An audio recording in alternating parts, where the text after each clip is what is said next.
Hey guys, it's your boy Phil Shocker, the United States Hedgehog here with our CPL Draft Analysis. Now I'm going to lay it on to you guys that I already did do this draft analysis, but this draft analysis lasted over 20 minutes, nearly 25 minutes, and no one's going to watch the draft analysis that long. So I'm going to go ahead and just make this short and sweet just to get to the point at this point. So we're here for the CPL. We are part of the Violet Division. It was split into two divisions with a total of 16 coaches. So we are going to have a very fun season. I believe it is a 9 or 10 week season, one of the two. We were fourth overall pick in the Violet division. I got sniped on Palafin once again in the exact same spot at number 2 again. So you hate to see it. But I walked away with a pretty good team. Now, the first five you see there are the original five that I did pick. Everything else is completely brand new. I originally had Iron Leaves, Quackable, Kilowattrel, Grafia, and Tinkaton. But with the 120 points I had and plus the one extra point, I went ahead and changed up that entire team. Also, we did go ahead and have a Terra type draft, which means we picked two Terra types, but we picked them one by one instead of together, which I think is a better process in my opinion. So we did that after the draft, and I'll go over my Terra captains for that. So let's quickly get into our draft real quick. First off, we have Robinson, which is our walking weight. Basically, the reference behind Robinson is basically it's that T Rex monster from Meet the Robinsons. That's the reference there. It's easily the best reference and best name for this thing. It's really, really awesome. So I really like that. But Walking Weight actually made it to me, which was really good. And I really wanted to try this thing. This thing is super good. Water Dragon, such a really good offensive typing combination. And also just a really good defensive typing as well. I just overall really, really like Walking Wake. It's one of my favorite Paradox Pokemon based on designs. It's often also one of my favorite Pokemon that came out in Pokemon history, which is again going to be that good old Suicune. So really excited for this. Cannot wait to try Walking Wake. So I'm really excited for that. Up next, we grabbed Ostrich my Espathra. This is the second time I'm actually using a Espathra. I'm currently using it in one league, and I didn't Terra that. And that was, I think, the biggest downfall to why I'm probably not maybe doing as well as I can be in the league. But also because I just don't think. I mean, it's not terrible without Terra. I think it's really good without Terra, but it needs Terra to kind of be able to function at least a little bit better. So I really wish I could have done a little bit better with that, but now we have the opportunity to do so, which is kind of spoiler alert that this is one of my two Terra captains that I go with. I won't explain the Terra types until afterwards, which will get my thought process, but I'm really excited for Spothra, Opportunist, Speed Boost, and Frisk, such three great abilities, so it's going to do really well for us this season. Zoroark, Hisuian, we're not going to talk too much about because you guys are seeing us using BFO Surge. Been one of our favorite Pokemon, one of arguably our best Pokemon for that tournament, and I have no regrets picking this thing silly today, and I truly love this thing. It's really great. Illusion is going to be such a trickery for a lot of teams out there, so very much looking forward to using Zora for a full season. Up next, we have Sophie, the Sylveon. Shoutouts to my friend Sophie Sakawai, or Sakawai, or whatever how you pronounce it, Sophie. Sorry if I'm butchering the name. But Sylveon I really liked because Sylveon is a Pokemon I haven't used in a very long time. I will run Quick Attack Sylveon if I need to. I am not. I have the balls to do it once. I will do it again. But I think Sylveon was one of the best fairies left on the board that I needed, which I'm also kind of surprised it lasted to round 4, which is pretty cool. But so Sylveon is just really, really good, especially defensive wall, which is really good, and it's just overall strong Pokemon. I really like that. For the first time ever, I'm using Crocodile. Crocodile is actually a Pokemon I've never ever tried in draft, but I'm very excited to try it. It's very cool. It's my first Stealth Rocker and Intimidate user, which is really good. It gives me a Moxie Sweeper, which is also pretty strong. And just overall, I really, really love the typing that Crocodile has. It has very limited switch ins in, which is really good. It did lose knockoff, which definitely hurt its viability in the format, but I still think there's some usage for there's like AV sets, there's impish sets with defensive. It's a taunt user, which is really good. So overall, I felt like really good with this Crocodile pick, and I'm very excited to try it. Obviously, we got to name it Crocky because it's just the most fitting name for it.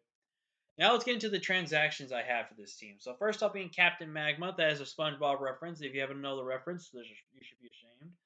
But Colossal here, absolutely think this is a great Pokemon here. Steam Engine, it's just, but it does have access to things like Flash Fire and Flame Body, which is really good.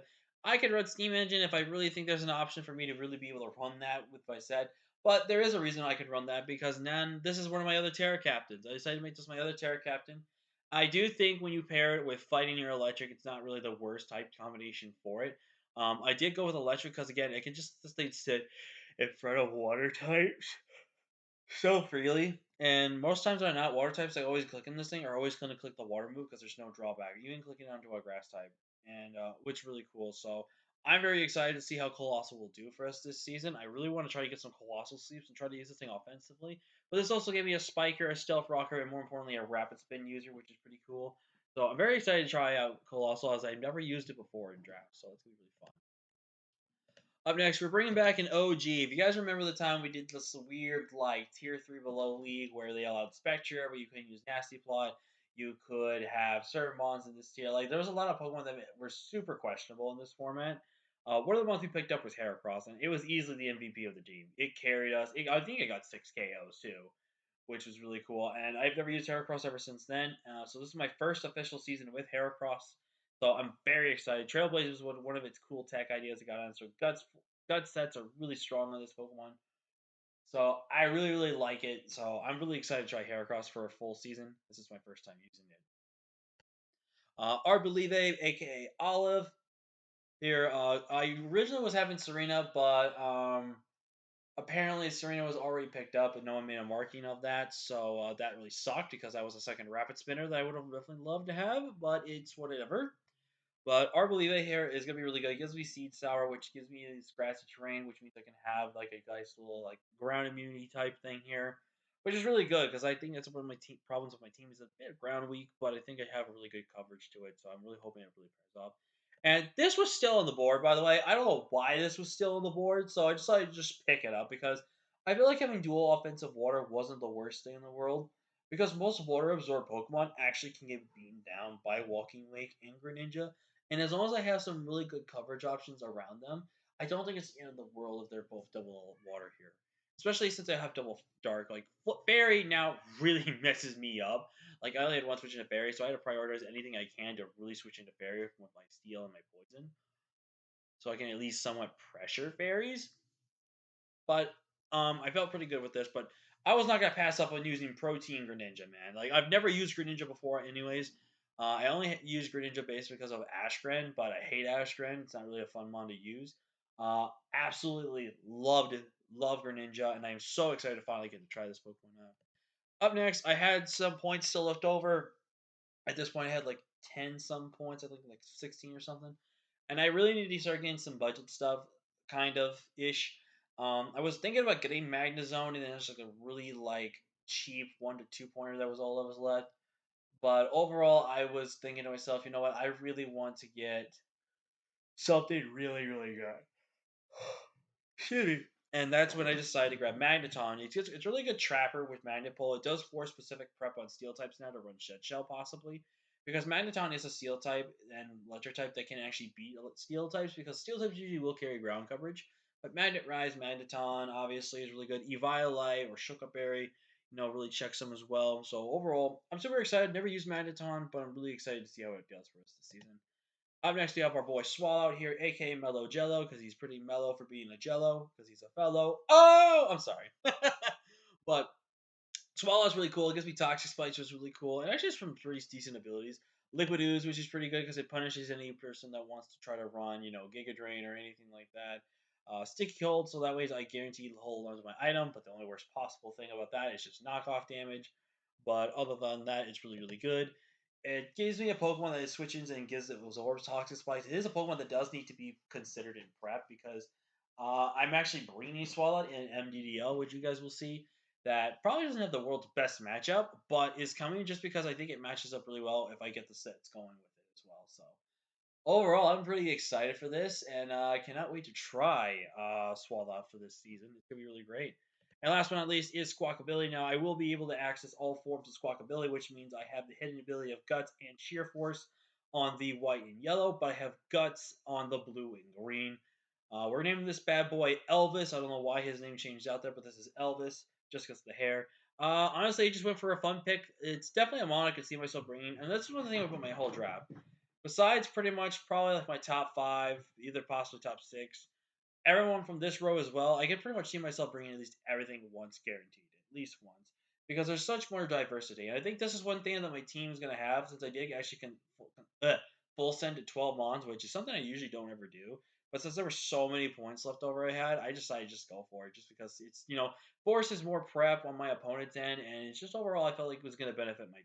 So, and last but not least, we're gonna go over the Terra types I drafted. I drafted the Terra types Fighting first. Fighting was really obvious because I needed that for a spot throw. Either Fire or Fighting was gonna be my choice, but I felt like Fighting was more of a prioritize on my team than Fire was. Unfortunately, I think on the way down, I actually got sniped on Fire, which really sucks.